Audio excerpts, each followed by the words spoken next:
Sebastian Junger. Welcome to the show. How you doing? I'm good. Thanks for having me. Thanks for coming out. Yeah. I was saying before we got started rolling, your episode on Joe Rogan's show a couple months back was just completely riveting. And I think it's the first time I've ever seen him cry. Yeah. Which must have been an intense experience to sit across from.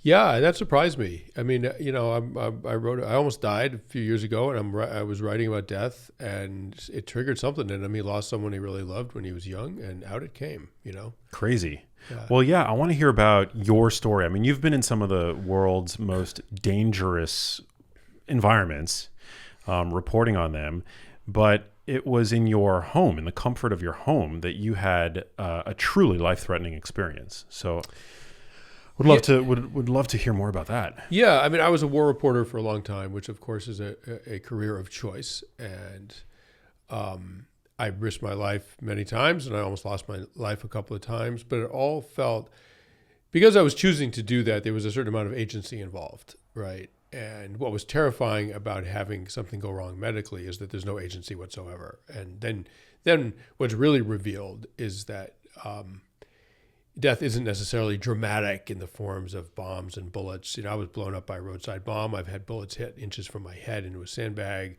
I was threatened with execution in Nigeria. Like, all kinds of crazy stuff has happened to me. But the truly terrifying thing about death is how casual it can be, how mundane, how ordinary. Just on an ordinary Tuesday, like, oh, whoops, you're gone. And that really got my attention, and was actually way more traumatic than the battlefield experiences that I'd had and took some time to recover from. How do you come back from that? I mean, literally and metaphorically.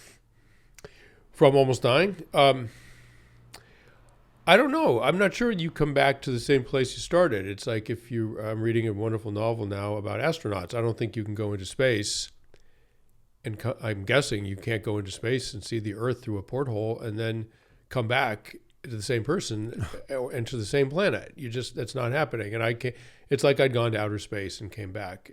I had a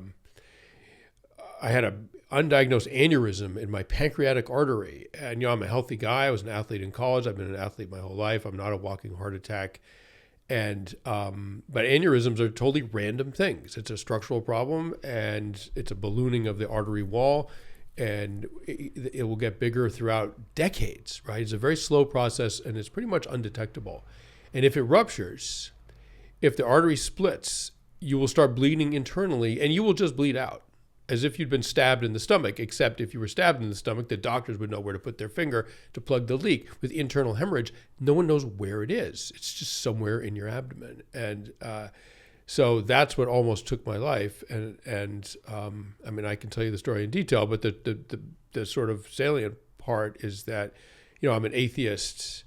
And I'm not like an atheist, like I'm an atheist, but I'm kind of mystical or spiritual. I'm really nothing, right? And my father, who was dead 8 years by the time this story happened, when I almost died, he was not only an atheist, but a physicist. So that's like atheist squared. And as I was dying, I didn't know I was dying, but as I was dying, this black pit opened up underneath me. And I was terrified because I was getting pulled into it. It was sort of infinitely black and just this sort of abyss. And I was getting pulled into it, and I was terrified. And my father appeared above me, and in this sort of it was a sort of energy of him, a sort of essence of him hovering above me, and he communicated to me, "It's okay. You don't have to fight it. You can come with me. I'll take care of you." And I was horrified. I was like, "Go with you. You're dead. I'm alive. I have 2 young daughters, and I have a family, wife. Like, why would I want to go with you? The party's over here. Like, I'm staying." Like, and I said because I'm still conversant, I'm still conscious, right? I said to the doctor, who was inserting a big needle through my neck into my jugular to transfuse me while this is going on, right? Because I'd lost half my blood into my abdomen. My blood pressure was 60/40. So I was 10 minutes from cardiac arrest and death, right? And so while he's doing that, that's when my father appeared. And I said to the doctor, "You got to hurry because you're losing me. I'm going right now." I didn't know where I was going, but I knew I was being taken away and I was never going to come back. Wow. Has that experience changed your perspective on spirituality, on the ineffable? I mean, I feel like spirituality is just a sort of like cover word we use for something we don't understand. So, I'm interested in. I mean, if you're in the realm of spirituality, you can sort of make up anything and use it to make you feel better, which is a totally fine thing to do, right? But that's a sort of story making, and humans are storytellers, right? And we tell stories about God and the afterlife and all kinds of things that give us a reassuring place in the cosmos, which is something we clearly need. And the cosmos is a scary place. But so we know it didn't make me spiritual, but it did make me wonder if we understood the physical nature of reality, if we understood consciousness, if we understood life and death in sort of ultimate quantum terms, like if we understood, it made me wonder if we understood anything at all about the physical universe, because near-death experiences, NDEs as they're called, are very common. There are thousands and thousands of cases, and they're all quite similar to each other. And there's a sort of continuity, a sort of universality to the experiences that does make one wonder if they are. I mean, it's easily to dismiss them as sort of random hallucinations, but those would presumably be quite random in their content. NDEs are remarkably consistent.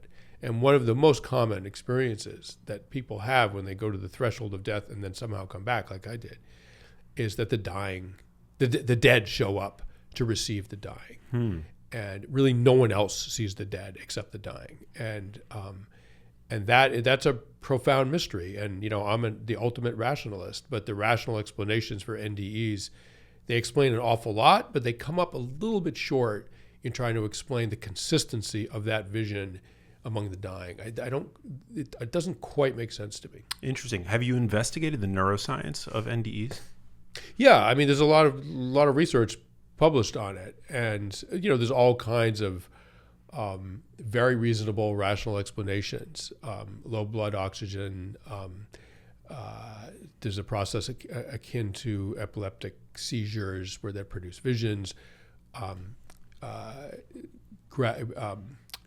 Gravitational force, like when they put pilots into human centrifuges, and they deprive the brain of blood, that will produce visions of a bright light, a tunnel, like all kinds of crazy stuff that appears in lots of NDEs. So there's, you can explain an awful lot of this through neurology and biology, and I totally buy it, right? I mean, the rationalists are my favorite baseball team, right? I love watching them, like, play the other team and defeat them over and over and over again. It's like my favorite thing, right? And but to be you have to be rational about rationality, and I would say that my rationality sort of leads me to conclude that rationality may not be able to explain everything in rational terms, because maybe our brains are just not capable of that understanding. And one of those things might be the sort of transition from life to death. And if there's a profound mystery in quantum physics, and it may be that mystery is in some way connected to the mystery of the quote afterlife. That's a word I hate, but that's the shorthand for a continuation of the individual after death. Wow. Yeah. I mean, I was recently randomly Googling. I was interested in understanding more about a cat's visual system, because I have a cat who you met when you walked in, and cats see the world very differently than we do, right? They have, like, I think they're more adept at short distance vision. They see the world almost as like a colorblind person. But it's very interesting to consider the way other animals perceive the world, because it illustrates that there's, as we know, there's way more to the world than what an animal with such limited vision can see. Right. I mean, we're sort of trapped in our experience. And I, at one point in my book, which is called "In My Time of Dying," which of course is a amazing Led Zeppelin song. But before that, it was a beautiful gospel song from about 100 years ago. So that's where I got the title. But in the book, I say we may understand reality, which seems to wrap all around us and be sort of the ultimate factor of existence, right? that we may understand it like a dog understands a television screen.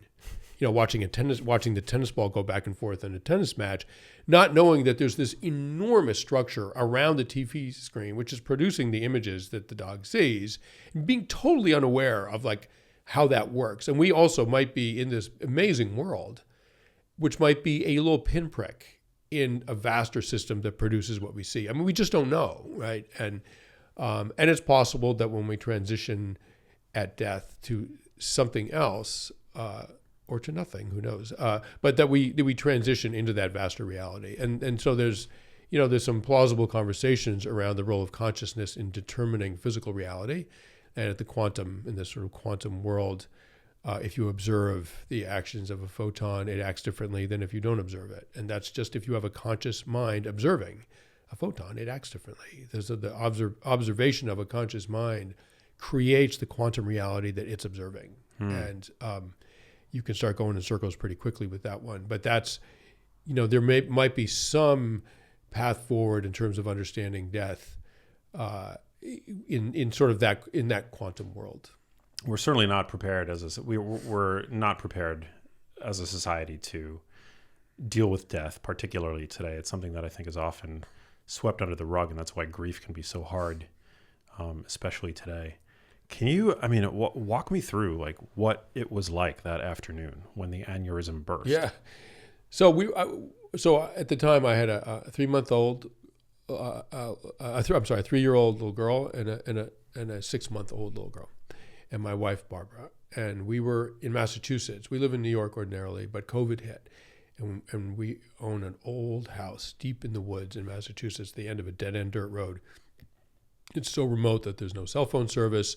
The landlines are really old, and when it rains, the lines short out, and there's no landlines either. And basically, it's paradise in there. And we got a call from some teenage girls who lived up the road saying that they were free to babysit our little girls if we wanted. So of course we jumped on that, and it was a beautiful June afternoon. And so they came over, and Barbara and I walked out this path in the woods to this spot where I built a little cabin overlooking a little lake. So it's even more remote than the house is.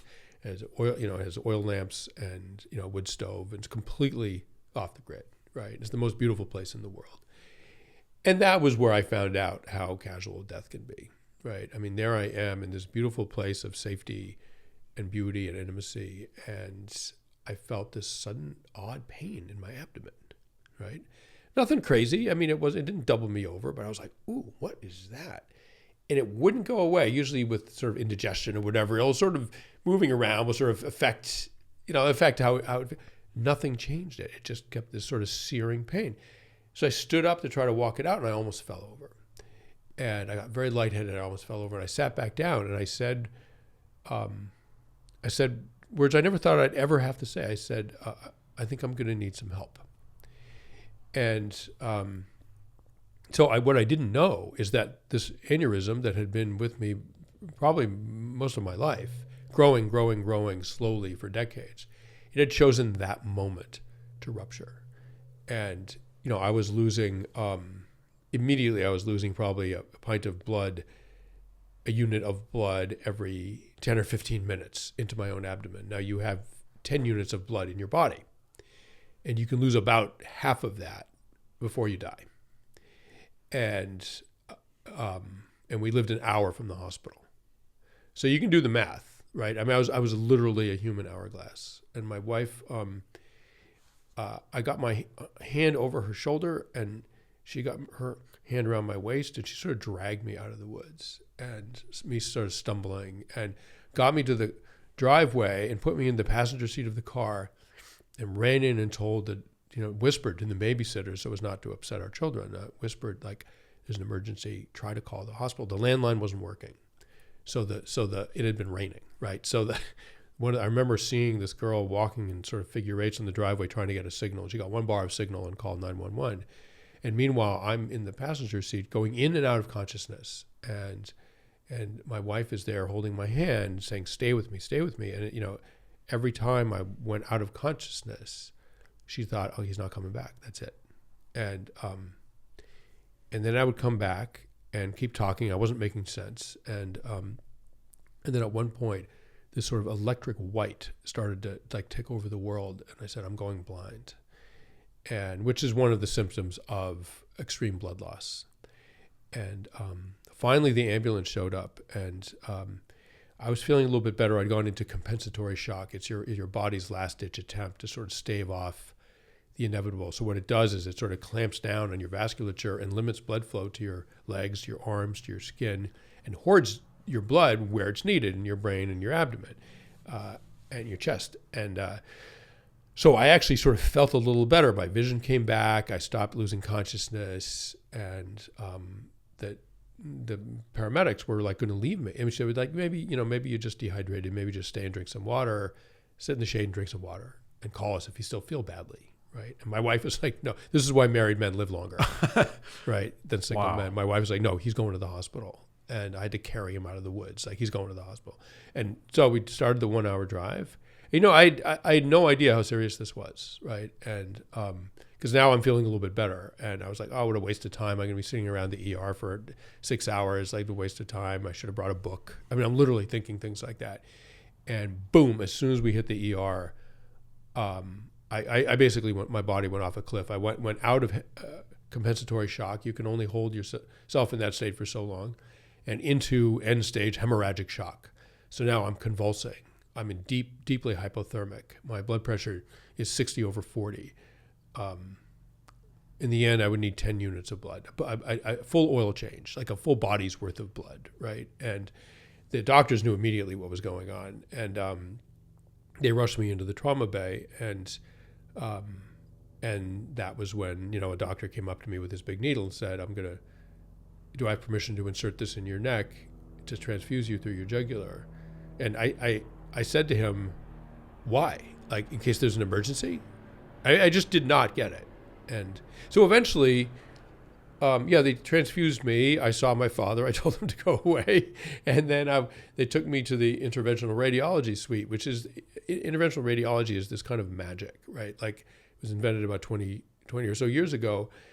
In the old days, to save my life, they would have had to open up my abdomen, push aside my organs, and start looking for the bleed before I bled out, right? It was sort of scramble to find, and the outcomes are very poor, right? And as doctors say, not the outcomes we'd prefer, right? I mean, it's really, and if you need an emergency laparotomy, I mean, if I had needed one, which I almost did. What's a laparotomy? Oh, when they cut open your abdomen. Wow. Right. So if I had needed an emergency laparotomy, the doctors said they would have brought my wife in to say goodbye before they did it. That's how serious it is, right? Mm. So interventional radiology, what they do is they pop a hole in your groin and they insert a catheter into your femoral artery, and this is sort of the magic of this. They can insert this catheter and they thread it into your body, and there's a little hook at the end, and they can get it through turns and around. They can get it anywhere in your body, in your vasculature.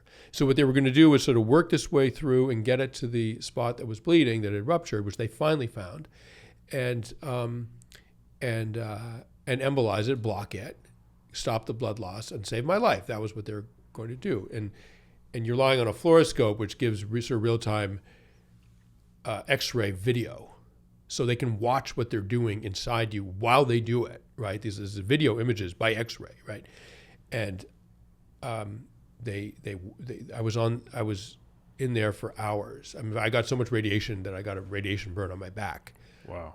This sort of square sunburn on my back that appeared a couple of weeks later, and my wife was pretty bummed about that, and I tried to sort of cheer her up by making her laugh, which is always a mistake.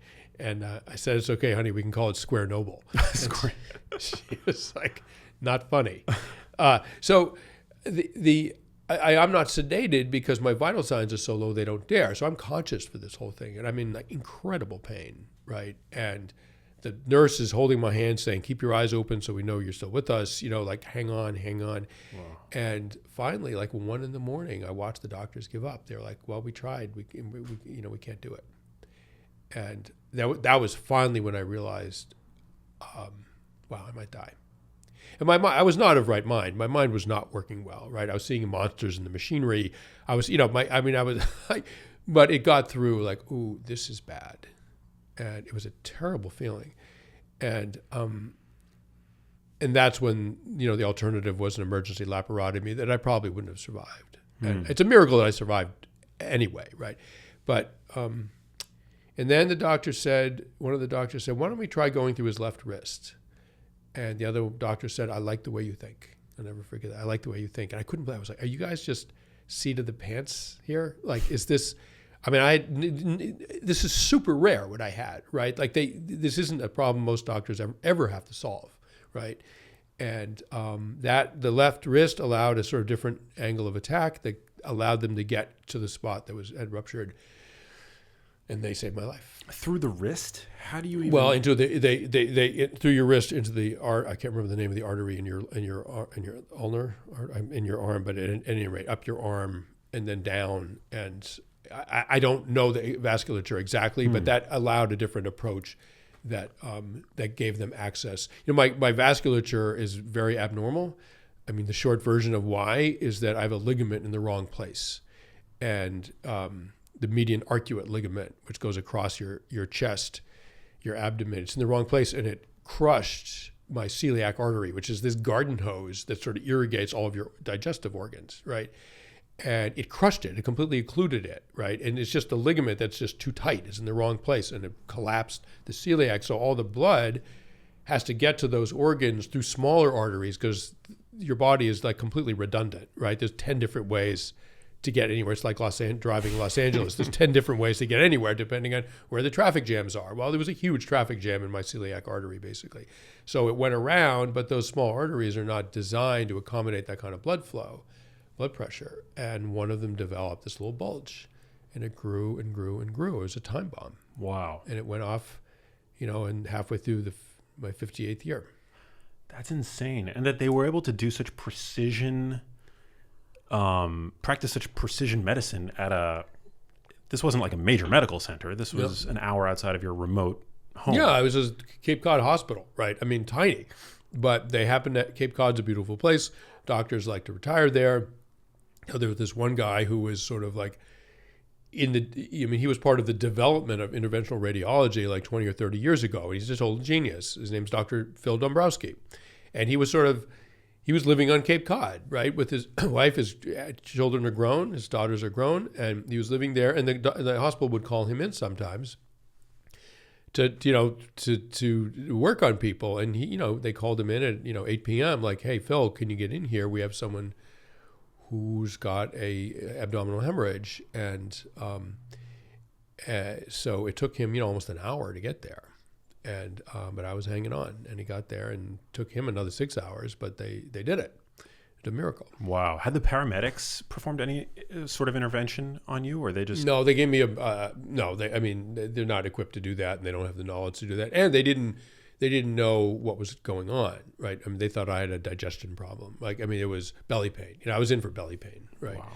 And which sounds like something that the school nurse would call at your kid's elementary school would call you with, your child has belly pain.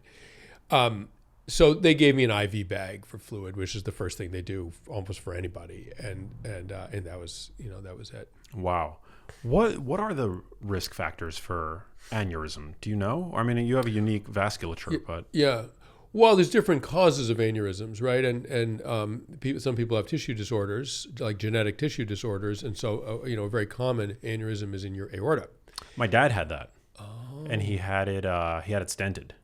And one of the risk factors, as far as my understanding goes, for aortic aneurysm is smoking, and my dad's a lifelong smoker. Right. Yeah, but there's also there are genetic disorders that will produce. Was it his descending aorta, his abdominal aorta? Couldn't tell you. Yeah, maybe. I think it probably was. If it's at the aortic root where it meets the heart, they have to open your chest up and fix it surgically. They can't just stent it. So, the body's weird, right? It does this miraculous thing of allowing you to live, but small deviations can produce big problems, and that's what I had. I had a ligament in the wrong place, and it's super rare, and it's not. I said, should my children get checked? And the doctor's like, it's so rare that you don't even need to bother checking your children. Like, it's just not. So it's not heritable. Well, who knows what? No, basically not. Yeah, it's just really random. I was really random, but there are people where aortic aneurysms run through their family histories, and people keep dropping dead of what they thought were heart attacks in the 40s and 50s and 60s, and then they eventually figured out, oh, these aren't heart attacks; these are, the aorta ruptures, and then you're dead in 30 seconds. That kind of thing. It's crazy. Has it changed your perspective on health and maybe some of the preventative measures that you take as a result? It's strange. It's not it's not. I mean, what I had is not a function of health, right? It's just. I mean, one of the reasons I survived is because I have a heart rate in the 50s, right? I mean, I have a big, strong heart because I was an endurance athlete when I was young, as a teenager and in my 20s, and I lived a pretty healthy, athletic life, and so. That's what kept me alive. I mean, the doctor was like, you shouldn't have even gotten to the hospital alive, much less survive this thing, right? So it hasn't, because I've just been a very healthy person. What it did make me realize is that there's an X factor, there's a random element that you just cannot account for. And every single person, when they wake up in the morning, every single person, no matter how healthy, no matter how safely they live, like if you don't want to die, don't drive too much, right? If you don't want to die, don't smoke, whatever. But it doesn't matter. Every single person, when they wake up in the morning, they have absolutely no guarantee they'll be alive by lunch. It's so true. Yeah. At the beginning of 2021, I developed Horner syndrome, which is like a super rare, weird thing that's usually the result of some really bad stuff going on. Have you ever heard of it? No, I've never heard of it. So Horner syndrome is basically it's dysfunction on the oculosympathetic pathway. And what the three classic symptoms are: your eyelid droops, it's called ptosis. Your pupil falls out of sync with the other one, it's called miosis. And then anhidrosis, you cease to be able to sweat on the ipsilateral, so the same side of the face on the forehead, as the eyelid dysfunction and the pupil dysfunction. And usually that's due to a few things, but all really bad things: carotid dissection, so like a tear in your carotid artery, a brain tumor, a tumor in your lung. And so I had just gotten off an airplane. I was in Austin, Texas, and I was in a restaurant about to enjoy dinner with my friends, and I walk into the restroom and I look in the mirror and I notice that my eyelid is at half mast and my other one's totally normal. Jesus. Yeah. I call a friend of mine who's a neurologist, and he's like, you should get to the emergency room. That you have Horner syndrome. Wow. Yeah. It was Can I ask what was the root cause? Yeah. So I actually flew back. Well, here's the weird thing. So the weird thing is that it actually resolved. The eyelid resolved after about 20 minutes, and then when I was flying home, it came back. And so as soon as I got back to LA, I went to the emergency room and I got CAT scans and MRIs and all kinds of stuff. And they ruled out all the bad stuff. So no brain tumor, thank God. No tumor in my chest. My carotid artery was fine. There's some degree of it that's idiopathic. It's just we don't know. But the best the best causal player, or what we assume it to be, is due to migraine. So it can be associated with migraines. Wow. And I occasionally get migraines Right. that are associated with flying for me sometimes. Oh my God. Yeah. Wow. It's just crazy, but it's a really serious thing. I thought I was dying. Yeah. In that. I mean, it wasn't as bad as what you experienced. Well, I was dying and I didn't realize I was dying, right? It goes the other way also. I had no idea. Mm-hmm. I remember I was in the MRI machine or whatever it was. I think it was an MRI machine. And I was thinking about all of my ex-girlfriends who I was going to reconcile with and try to patch things up with prior to my demise, and what I was going to tell my family. But yeah, they ruled out all the bad stuff, and it ended up resolving, although I still have it. You don't heal from that. There's some kind of dysfunction there. Right. Yeah. I mean, what was so traumatic for me was just this idea that we're carrying around, we're all sort of playing Russian roulette every day, and we don't know that. And afterward, so one of the strange things about this, which I sort of skipped over, was that a day and a half before, 36 hours prior to almost dying, it was just before dawn, and I had a dream. My family and we co-sleep, so we sleep on a big pad on the floor, right? I had a dream. I didn't know it was a dream. I thought it was happening. That I was hovering above my family, and that they were crying, they were sobbing, and I was shouting to them, waving my arms, and they couldn't see me, they couldn't hear me. Couldn't get it. Like, I'm here, I'm right here. Somehow they were crying about me, and then I was made to understand that they couldn't hear me because I was dead. I'd crossed over. And now, I thought this was happening, right? It was an extraordinary and horrifying feeling, like, oh my God, I can't go to them. I'm done. Like, I'm outbound, and I'm never coming back, right? And it was absolutely anguishing. I was so anguished that it woke me up, and I woke up in the bed next to my eldest daughter. I sort of gripped her. She was asleep. I sort of gripped her, like, thank God that was a dream, because I thought it was happening. I never had a dream like that, right? And then 36 hours later, that's exactly what started happening. And there is some sort of science around predictive dreams. Wow. I think your body on some level sort of knows when something's wrong. And my body clearly knew that I had an aneurysm that was about to rupture, and there was some sense of, like, this is going to be a 5-alarm fire. And so when I got home from the hospital, it was a lot like coming home from war. I'd been in this unimaginable place. And my wife picked me up after a week. And, when I woke up in the ICU, just to detour for a moment, I woke up and I had no idea I'd almost died. And the nurse told me, you almost died last night. In fact, no one can believe you're alive. It's a miracle, right? Wow. And it just blew my mind. I mean, it's an odd thing, very strange thing to have someone tell you. And then she left the room, and I just sat there thinking, like, my God, I saw my father. I saw the pit. Like, Jesus, where did I go, right? And then the nurse came back and asked how I was doing, and I said, not that well. Like, what you said is terrifying, and I can't stop thinking about it. And she said, these very wise words. She said, instead of thinking about it like something scary, try thinking about it like something sacred. And then she walked out. So I get home after a week. My wife picks me up. We go home with the windows down so I could sort of smell the world. So it was a hot June day. And we drive up the driveway, and this coming home, it was very similar to coming home from war. You've been in this unimaginable place, and now you're in this very familiar place, except you feel out of place, like you don't deserve to be there. And so on the trees on the driveway, there were these drawings that my daughters had made. Welcome home, Daddy. We love you. We miss you. And so, by the time I get to the house, I'm just sobbing, right? And I hug my little girls, and I go in, and I'm like, thank God that's over. But what I didn't realize is that the hard part was actually just beginning. And so I was having, like, massive trauma reaction to what had happened, and I was seized with this completely unreasonable terror that I had died.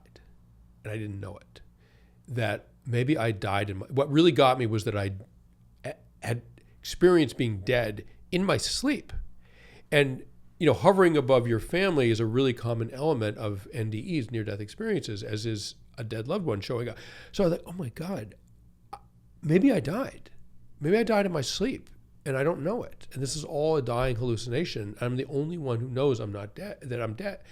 I'm the only one who thinks that I'm not dead. Everyone else knows. And I know it sounds absurd, but that's the problem with trauma reaction, is that the absurd seems believable, right? The ridiculous is completely plausible and threatening, right? And I just got crazier and crazier. And my wife, I mean, at one point I went up to her, I sort of grabbed her by the arms. I said, like, tell me, am I really here? Like, do you see me? And something no spouse wants to hear, right? And she said, yes, of course, honey, you're fine. You're here. We love you. In my mind, I thought that's exactly what a hallucination would say. Like, I don't believe it. And that took a long time to climb out of. And it was similar to the paranoia that I've had coming back from war, where I remember after my first long trip to Afghanistan in the fall of 2000, so a year before 9/11, I was in northern Afghanistan for 2 months, and it was a pretty rough trip. And I came home to New York, and I couldn't take the subway. Like, every time I tried to go down to the subway, I would panic. I just thought I was going crazy. I had no idea it was PTSD. No one was talking about it then. So it was very similar to that, like this trauma reaction that was absolutely incapacitating for like quite a while. Wow. Have you done any? I'm just curious if you've done any like plant medicine journeys since then to sort of reconcile some of these mysteries that you encountered. I didn't. I found a good shrink, and that helped. And I did something called I think it's called somatic experiencing. Basically someone. Is that Peter Levine's work? Maybe I don't recognize the name, but they sort of put their hands on you, right? So a therapist who sort of puts his or her hands on you, like under the small of your back by your kidneys and your spleen, and there's some neurological theory behind what happens in that area neurologically, right? And human touch can sort of release things. And again, I'm a rationalist. My dad's a physicist. I'm like extremely skeptical of all this stuff, right? But my therapist said, you might try it. It's sort of interesting. So I did, and it was extraordinary. It was almost kind of embarrassing. I just lay down. I was like, this is a waste of $300. And as soon as the woman touched me, I just started sobbing, and I was sobbing to a kind of newsreel of many, many different things in my life. A lot of war zone stuff, my childhood. It was this newsreel of traumatic things, and completely unexpected, unanticipated. I didn't think that was coming. I didn't, I like cried very hard for like 45 minutes. Wow. Like I've never done that, right? And that happened 5 times in a row. And on the 6th session, I would see her every 2 weeks. On the 6th session, I was completely dry-eyed and calm and peaceful and fine. She was like, you're empty. Like you did, the backlog of whatever psychic like issues you hadn't dealt with, like you're empty. You're good. You can always come back, but I think you're good. And I was good. And I say that as a profound skeptic of all that stuff, but it really worked. Wow. Do you still carry any of the residues of that experience with you today? I mean, for me, the residues were like, I didn't want to take an airplane because if that had happened on an airplane, I'd have died, right? Mm-hmm. I don't want to go back country backpacking because if it happened in the backwoods of Montana, I would, so I've slowly stopped seeing the world in terms of like, could I get to an interventional radiologist within an hour or not? Like I had the whole world mapped out in terms of like, where's the nearest interventional radiology suite, right? And so I've stopped making those kinds of calculations. Soldiers do that a lot. Like if I took fire right now, where would I go? What would I do? Am I okay behind this mailbox? Like they're constantly scanning the world for what would I do? Would I be all right if it kicked off right now, right? And I was sort of doing that with a vascular crisis, and that slowly went away. And it's classic trauma reaction. Wow. Has it given you a perspective on, there's a lot of services now that are popping up offering full body imaging of various types, like full body MRIs and things like that. Do you think there's any value in doing that kind of stuff? I mean, look, if you scan yourself enough and if you have an aneurysm, they'll find it, but they'll also find a lot of other stuff, things, like cysts in your kidney that might be a tumor, but might be absolutely nothing. And then you got to do another battery of tests to prove that it's not a tumor, which it almost certainly wasn't. But if you want 100%, you got to, so you can really go down these rabbit holes. So I mean, listen, I'm not a doctor. I'm just telling you my sort of two cents about it. What I had is extremely rare, and I'm guessing the medical establishment would not suggest that all of America gets an MRI to see if they have something that happens in 1 in a million people, or whatever the number is. So I don't know, but if you have risk factors for cancer or something, and you hit your 50s, your 60s when that stuff starts to pop up, yeah, maybe. But you're going to scare yourself a lot because there's a lot of random stuff in your body that might or might not be a tumor, and then as soon as they see something, and I've had this happen, it's this terrible feeling like, oh shit, I knew it. We found something in your gallbladder. We're just going to check it out a little bit more, right? And everyone's secretly convinced that they know they're going to die of cancer. You know what I mean? It's very, very easy to trigger that fear. At least in me and in a lot of people. Yeah, I did the Prenuvo scan a couple of months ago, and it was super interesting. I didn't see anything, Yeah. too alarming, fairly run of the mill stuff. But I can imagine that it for somebody who's prone to anxiety, fear, and things like that, that it could potentially have a mental health consequence. Oh, totally. Absolutely. I mean, I went through it because I talk about this in my book. I bled out into my abdomen, and there was I had a huge hematoma, and that gradually is reabsorbed by the body. And, but there was a sort of like little clump of sort of basically dead blood and whatever, like around the site of the rupture, right? So when they did a follow-up scan a few months later, it was technically the term for this is a neoplasm, like new tissue. And you're not supposed to get new tissue. New tissue is a tumor, right? And so the doctor said, listen, it makes perfect sense that there's a mass next to your pancreas. Makes perfect sense. With all the blood and everything, makes perfect sense. But just because you had a ruptured pancreatic artery doesn't mean you can't have pancreatic cancer. Like, it doesn't rule that out, right? You could just be unlucky twice. So we have to check out that mass. And what I found out is it's very easy to prove that you have cancer, right? It's impossible to prove you don't, right? Proving a negative is very hard, even in medicine, right? So they scanned it, the endoscopy, they did this, multiple CAT scans. Eventually they did endoscopy, and they took tissue samples through the wall of the intestine into the mass that was by the duodenum, and so finally the tissue samples came back, which seems like it would be the gold standard for whether you have cancer or not, right?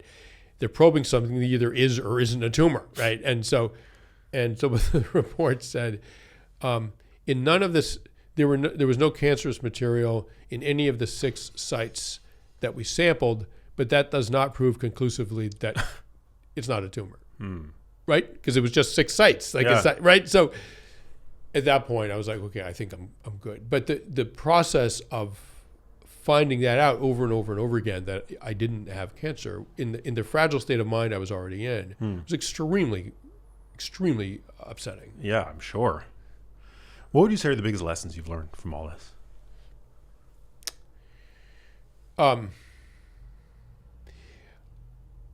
Well, I would say that I'll have to tell another story to tell you the biggest lesson. So at one point during my brief descent into madness, my wife said to me, "Do you feel lucky or unlucky that this happened to you?" And I didn't know how to answer, right? I mean, what it felt like was that I definitely felt like I had something special happen that doesn't happen to most people, right? But the result was that I had this sort of like dark, like black raven on my shoulder cawing in my ear, "You're going to die, you're going to die," and I couldn't get that sort of death reminder out of my consciousness. It was there constantly, right? And that was not a nice way to live. But I also felt kind of special. Like, very, very few people have this experience. And did I come back from this precipice with, as the nurse said, think about it like something sacred. Did I come back with some kind of sacred knowledge, right? And as an atheist, for me, sacred means anything that helps protect human dignity. Like, that's sacred. So many, many different sacred jobs in the world. Journalists occasionally do them. Like, did I come back with information that will help other people deal with their fear of dying, right? So I wasn't quite sure how to answer. And eventually I sort of put it in more mythological terms. Like, was I blessed or cursed by this experience? Was it a blessing or a curse? And I looked up the origin in my sort of nerdy way. Like, I looked up the origin of the word blessing, and it was very helpful. The origin comes from the Anglo-Saxon word for blood, which is bletzian. And the idea being that there is no blessing without a wounding. There is no blessing without the shedding of blood, that they're twinned. And suddenly I sort of got it. I was like, yeah, death is this scary raven cawing in my ear, that won't leave my shoulder. You're going to die. You're going to die. Like, exactly. You're going to die. So how do you want to live? Like, who do you want to be, right? You might die. You could die today. You could die any day. So how do you want to? What do you want to do today? Who do you want to be today, right? And that was it's like the life doesn't really come into focus until death comes into focus, and hopefully death won't come into focus until you're, well advanced in your life, right? It's a painful thing to bring into focus, but what you do get with it is this incredible understanding of the miracle of life, and I know that's a trite phrase, and I mean miracle in the sort of grandest sense, but also miracle in its minutes, in its hours, in its moments. Like every moment is also a miracle, and we forget that, right? I read this incredible anecdote about Dostoevsky, who he was sort of a radical when he was young in his 20s. He was a political radical. It was the 1840s, and they were, he and his buddies had a sort of like debate circle, right? A sort of like there was a sort of political circle where they debated things and talked about things, and the Petrevsky Circle, I think it was called. And one of the things they talked about was liberating the serfs, which the Tsar didn't appreciate, that kind of talk. So the Tsar had Dostoevsky and his buddies rounded up and thrown in prison. And, it wasn't a particularly serious transgression. They didn't, I'm sure it was miserable in prison, but weren't particularly worried about the outcome. And after 8 months, they were hauled out of their cells and put in a wagon. And they assumed they were going to be driven to the courthouse and released to their families. And that's not where they were headed. They were driven to a city square. And before they even had time to understand what was happening, they were tied to posts, and a firing squad was stood before them. And the commands were given: ready, charge your weapons, ready, aim. And at the last moment, a horseman galloped into the square and said, "The Tsar forgives them." It was a mock execution. 2 of the men that were with Dostoevsky were insane for the rest of their lives. It broke them psychologically. Wow. Right? Dostoevsky did not break. And we know what a person might be thinking in the moments before the command fire, right? Before you are about to die, right? We know because he wrote it down, what he was in those moments. He wrote down what he was thinking, and this is what it looked like. It was almost a sort of drug trip. He said he looked out past the firing squad and he saw sunlight glinting off the steeple of a church, and he had the thought, in moments, I will be part of the sunlight. I'll be part of all things. And he also thought, if I should somehow survive what's about to happen, I mean, he's moments away, right? If I should survive, I will turn each moment into an infinity. And so I had a very, very watered down version of that, right? There's this sudden understanding of like, I'm part of all things, and every moment is an infinity. And if you live your life in any other way, not only are you kidding yourself, but you're cheating yourself. Powerful. Do you feel like your experience has made you less inclined to want to go back to the world's war zones? Oh, I had stopped doing that after my buddy Tim Hetherington got killed. Tim and I made a documentary called Restrepo together, and he was a colleague and a friend and a brother. And I saw that. Great film. Oh, thank you. Yeah. He and I shot all the video for it, and we directed it and produced it. So it was entirely and financed it. So it was completely our co-creation. And he went off to Libya on an assignment that I was supposed to go on. This is during the Arab Spring in 2011. And at the last moment I couldn't go, and he got killed. And, after that I got out of the sort of war business. It was a very pivotal and painful moment for me. Wow. Yeah, I can imagine. Did your film premiere at Tribeca? It premiered at Sundance. At Sundance. Yeah. And won the Grand Jury Prize, and then was nominated for an Oscar. Why? Wow. Why do I feel like I saw it? It might have played at Tribeca. I can't remember. It was a while ago now. It was 2010, 2011. But wow. Yeah. I mean, you've done such incredible work. A lot of people will often say, at least, in the cultural zeitgeist about near-death experiences, that it gives them a new lease on life. Is that something that you can relate to? I mean, the war zone encounters never did. This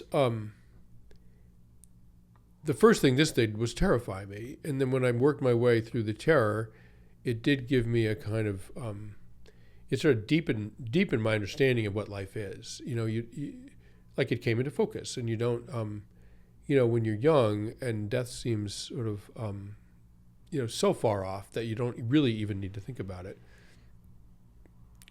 Weirdly, you don't appreciate life that much because it's not that valuable, right? I mean, it's a strange thing. Is like the older you get, the more precious life seems, and the more you actually appreciate its value. And it's impossible to when you're 20, right? But you probably shouldn't when you're 20, So it did that, and I'm an older father. My first daughter was born when I was 55, so that gave mortality a real sort of poignance because, when I die, I'll be leaving.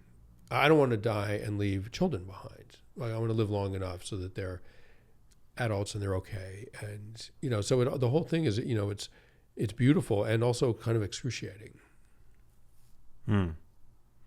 Has it changed? How do you these days approach your fitness and your?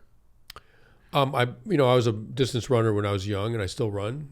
It's amazing how you get slower as you get older. There's no amount of like convincing yourself it's not going to happen will keep it from happening. It's amazing. I mean, your heart just slows down. There's nothing you can do about it, right? So, so I still run and I box, and I have for like quite a while. So boxing's risky.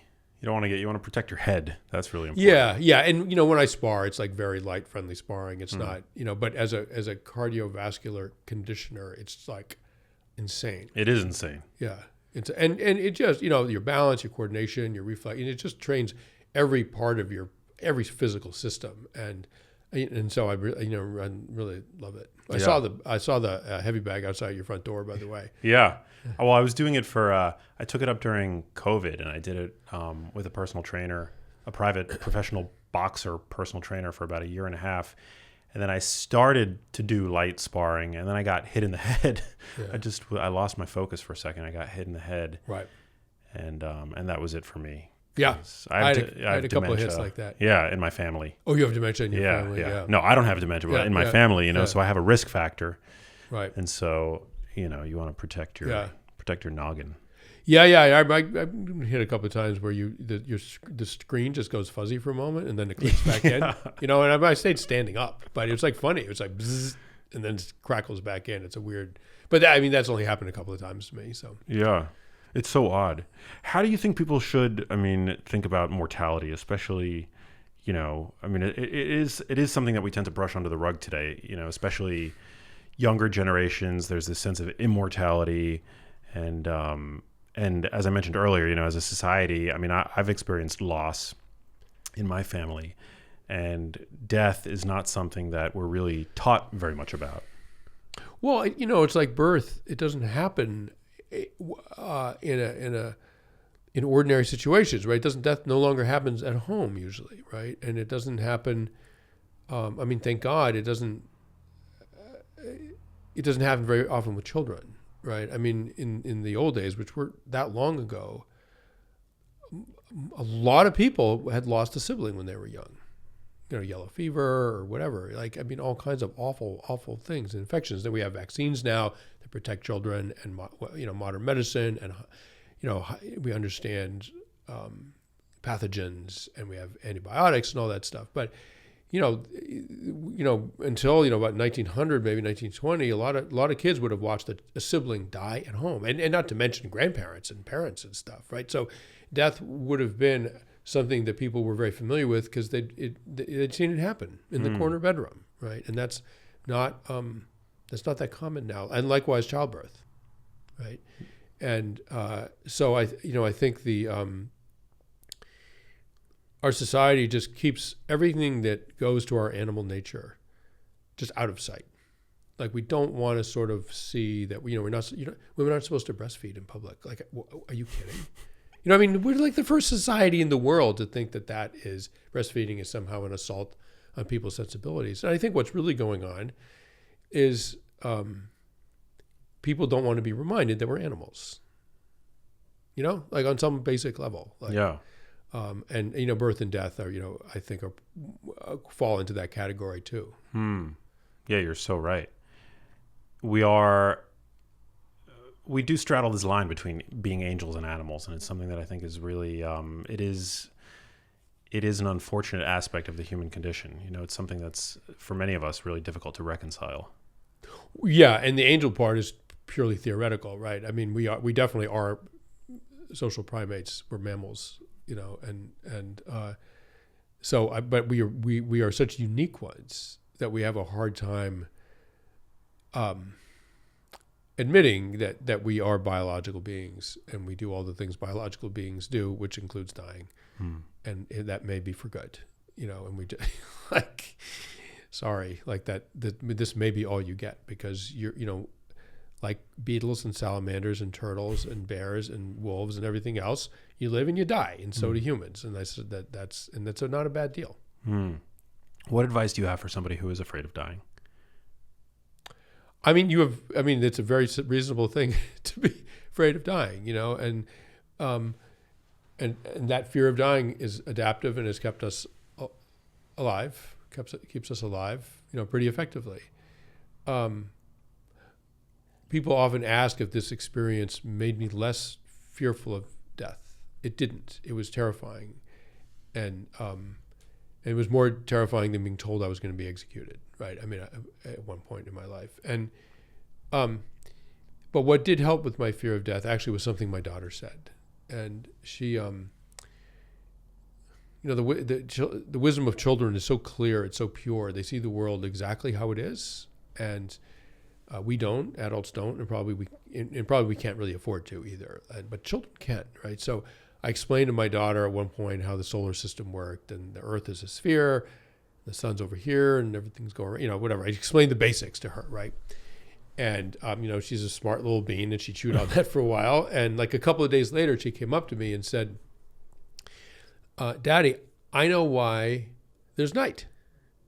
I said, really, sweetheart? Why? Why is there night? And she said, so other people can have day.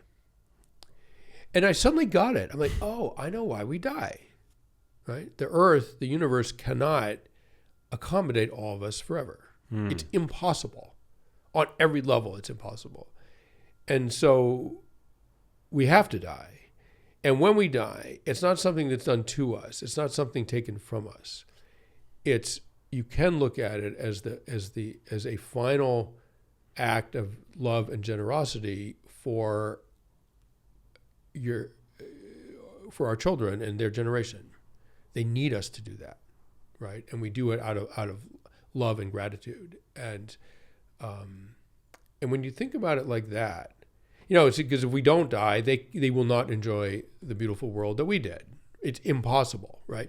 So when you do die, you're doing it for the young people you love, so that they can have the world too. And you think about it like that, all of a sudden, all the stress and fear and sense of horror about death sort of went away. It's like, oh, this is, parents, as a parent, I love doing things for my children. If that is one final thing that I need to do for them, like, all right, I'm in. Like I would have it no other way. Wow. Yeah. I mean, we do the controlled burns of forests, like for a reason, to make way for new growth. Yeah, that's right. That's right. What is it about, your career, over the course of your career, you've obviously been attracted to extremely dangerous environments. What is it about your relationship with maybe it's risk or death prior to you having this experience that attracted you to those environments? There's a theory, it's interesting, there's a theory about anxiety that, some anxious people are risk avoidant. Right, and it takes very, very little to trigger their fears, and they avoid any kind of risk, even to a really neurotic level, right? But there's this other population of anxious people, and I think I'm one of them, that intentionally takes risks in order to demonstrate to themselves that they're not scared. They're actually very scared, but they go through this sort of like process of going to war zones or whatever to show themselves, to prove to themselves that they're actually fine, that they're not scared. And I was a really, really anxious child, and for some reasons, and it went away very abruptly in my 20s when I started. I randomly met a guy in a bar actually who had a tree removal company, and he needed a climber, and I was broke and I needed work, and he said that he would train me if I worked for him occasionally. So I started working as a climber for tree companies, and it's the next thing. I'm scared of heights like every sensible person is, and suddenly I was working 80, 90 feet in the air, hanging on a rope with a running chainsaw, taking trees down in pieces. Absolutely terrifying work, right? And I found this sort of like emotional shut off inside me. It's like when I got, where if I would get scared up in a tree, I could sort of flip this switch, and suddenly I was just at zero. It was like I just was emptied out, like of all feeling, right? I mean, if you shut off your fear response, you're going to shut off everything. You can't be selective about it, right? You either feel things or you don't. And the feeling of fear would be so overwhelming sometimes when I was doing tree work. I would just ka-chunk, and I'd flip the breaker, and I'd feel nothing, right? And it's very, very effective. It's a form of denial. Humans need to go into denial to deal with things that are horrifying, that are terrifying, that are overwhelming. Like people go into denial, they sort of go into shock. And it's a very important capacity that we have. And so I learned how to do it when I was facing something scary. And I know that feeling. I know that moment, and chunk, and then suddenly I feel nothing. And so all of a sudden, after that, my father was a refugee from 2 wars. Wars affected my family quite a lot. And there was a civil war in Bosnia, and my writing career wasn't working that well. I was doing tree work, but I wanted to be a writer, and I didn't know how to go about, whatever. I was a mess. And my girlfriend dumped me, and I was like, I'm going to a war. And it's like, I'll show her. It was part of it. It's like, I'll show her. Right? And I went to Bosnia, like the siege of Sarajevo in 1993, 94. Half the freelancers there had been dumped by their girlfriends, right? I mean, like half the the freelance male reporters had been dumped by their girlfriends. It seemed like a weird male response to heartbreak, right? It's like, all right, I'll go to a war zone. You'll be sorry. I don't know what. So I got there, and all of a sudden I was doing this thing. I was like running risks and demonstrating to myself that I'm not scared, right? I was terrified, but I was like not scared because I knew how to flip the shut off and not feel anything. It works very, very well, and I kept doing it. But it's like charging money on a credit card, right? You're like, oh, I don't have cash right now. I'll put it on the plastic. I'll pay it later. I'll pay more later, but I'll get to pay this debt later, right? I'll pay a lot more later. But right now I don't have to pay anything. And there's an emotional version of that I would do, that many people do. And all that emotional debt that you rack up when you don't deal with things in the moment, it catches up with you later. A week later, a month later, a decade later, it will catch up with you. And the longer you wait, the higher, the more interest has accrued, and the more you have to pay. Wow. So do you think that strategy ultimately is not, at least in terms of your mental health is concerned, not the most productive strategy? I mean, it depends what you feel the point of your life is, right? I mean, if the point of your life is to not test your mental health, then don't test your mental health. For me, I wanted to live a big, bold, interesting, complicated life, right? And that denial allowed me to do it. It allows surgeons to operate on people. It allows firemen to rush into burning buildings. I mean, society wouldn't function without that sort of capacity to be in denial about something scary or horrifying, unpleasant. And so I didn't wind up with psychological troubles that were incapacitating or crippling or ruined my life, right? I mean, I didn't wind up a raging alcoholic. Like I didn't, whatever. I mean, I'm a very functional person. I have a wonderful life. The outcome was great, right? So I'm glad I made the choices that I made. But it was a little bit risky, and you never know when you're going to have a psychic or a physical wound that you will carry for the rest of your life, and that will, frankly, make you a burden on everyone who loves you. Like, you don't know. You are running that risk for sure. Yeah, I mean, and you're such a powerful, skilled storyteller. So, I mean, it's definitely, we're all grateful that you've taken the path that you've decided to take. Yeah. Thank you. So what's next for you? I mean, I know you put out a book on this, on your story, the near-death experience. Yeah. What's calling your attention these days? In My Time of Dying came out a few months ago. I'm still doing some events, promotions for it, and I haven't thought about my next book yet. I mean, and again, I have very young children now. They're 7 and 4, almost 5, and I came to fatherhood late, and it's the thing I love most, and I don't know if I'm going to be able to get myself to concentrate on a book when writing has to compete with something as compelling as being a dad. Like, I don't know. I mean, I may have to force myself to, because I do need to earn a living. But I love being a father. And so I don't know what I'm going to write about next. I'm not sure. Wow. Well, we're very excited for that, whatever it happens to be, your next journey. But yeah, this was, I mean, incredible getting to know you. I just randomly stumbled upon your episode with Rogan, and I was just so drawn in. And having experienced death in my own life with my mother, just a couple of years ago. Oh, I'm sorry. That's hard. Yeah, and she was young. She was 66. Oh my God. That's so rough. Yeah. Yeah. Well, we all see our parents go. Yeah. But for some, it's before their time, I suppose. Yeah, and we all think, oh, I'll have more time with them, right? I mean, that's what I mean, my mom died when she was quite old. She was 92, and it was all fine. But I think with a lot of people, you're in your life, and you're busy, and whatever, and you just assume, oh, I'm gonna have lots more time with my brother or my sister or my parents or whatever, and then boom, it's like just like my dream. Sorry, you're hovering above them, and now you're going, and it's too late. And that's actually the reality. So like, do it now. Like whatever it is that you need to do, like with the people you love, do it now. Like, don't wait.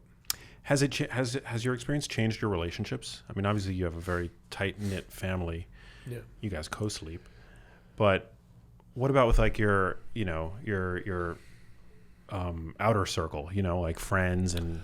Well, I don't drink. I haven't drunk in any alcohol in 9 or 10 years, something like that. And so I have much less sort of patience for sort of like social things. Yeah. Like they just are boring and they're not interesting. And so I do a lot less of that.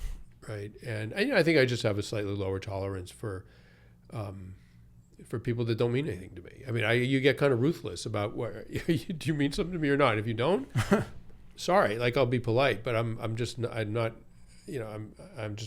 in what you're selling. Like, sorry. And so there are people that are sort of at intermediate distance.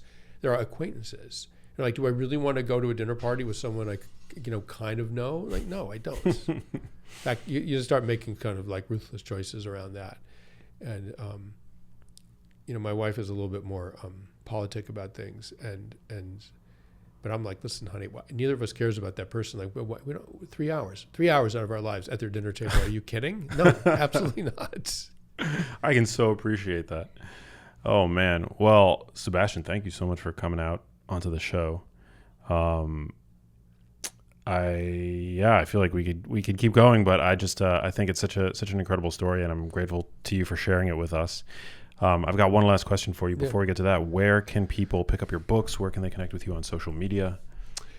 So my website is sebastianjunger.com. Junger, so it's SEBASTIAN. Junger is spelled JUNGER.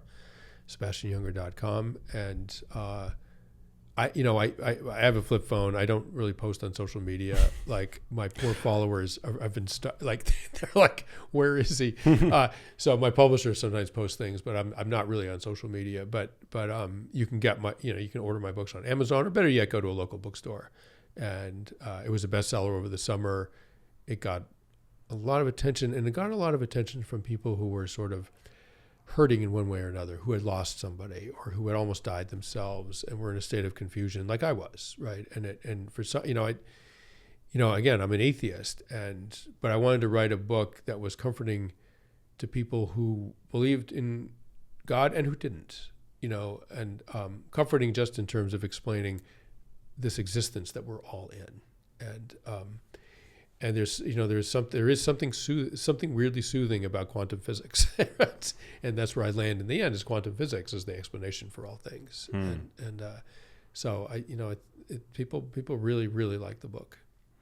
Yeah, it's I mean what I've read about. I haven't yet read it, but I intend to. And you know, when you were describing your lack of a social media habit, it made me realize how many people are going to regret how much time they've spent on social media. Yeah. Today. Well, I'll put it this way: like, so if you were in prison and found out that you were going to be executed tomorrow morning, how would you spend your day? I'm guessing you wouldn't be on social media. And the truth is, you don't know you're not going to be executed tomorrow morning in one way or another, right? I mean, you don't have to be in prison for that. I mean, you don't know, right? You just don't know that this isn't the last day of your life. So how do you want to spend it?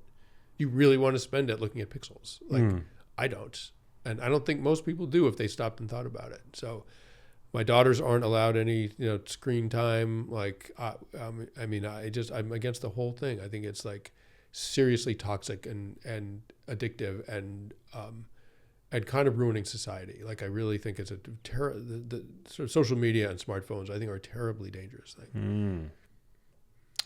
Yeah, I tend to agree with you. I mean, I think you mentioned the Arab Spring. Social media played a really positive role there. But I think today it's become more about how we can addict you to how programmers can addict you to their apps. Yeah, it's totally. Yeah, and it's lots of bad things have positive aspects, right? And drugs can be medicinal, can be open people's minds to the wonders of existence, et cetera, and they're highly addictive and can ruin people's lives. It's not one either or, right? So yeah, it's a form of communication. It's a very powerful one, but it's also massively, massively addictive. And the data are sort of in. I don't know if you've ever talked to or read Jonathan Haidt, but his book's pretty compelling about like the effect of social media on young people, and particularly young women. And something like 50% of young women are cripplingly anxious. Like half, something like that, if I remember the figure correctly, something like half. I mean, we live in the safest, most affluent society ever. And half of our young people are like terrified and anxious, like something's clearly wrong. And that started just a few years ago, social media and smartphones. And so I don't need that in my life. Yeah. Amen. Couldn't agree more. Wow. I haven't done too deep a dive into Jonathan Haidt's work, but another book that I intend to. Well, the last question I guess I ask everybody on the show: what does living a genius life mean to you?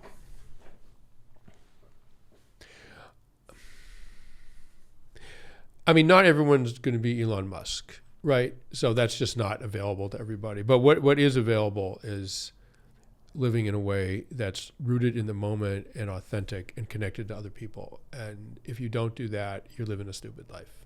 You're living a stupid life, yeah. The opposite of genius, yes. Yeah. Amen. Well, thanks again for coming out. My pleasure. Yeah, Thank I know you. you've traveled a lot to get here, so I want to be cognizant of your time. But again, I really appreciate your story, and I'm excited to know you. Hey, if you liked that video, you need to check out this one here, and I'll see you there.